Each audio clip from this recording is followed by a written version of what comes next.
Now, Carol, this seems like such a trend for people to make their walls look old, the old world look. Where's that coming from? Actually, it's been around for several years now, and a lot of the decorators and the homeowners still like the look.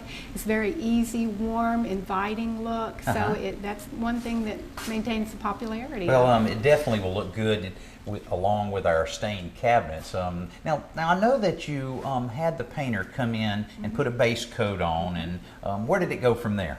Well, then I mix a glaze and I apply a little bit on the wall like this, and I don't want to put too much on because of the old world look that we're trying to achieve. We don't want it too heavy.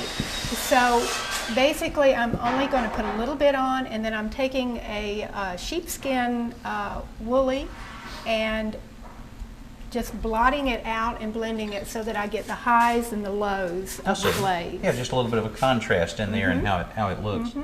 And then as far as any other step, is that basically complete that? This is basically it for this particular look.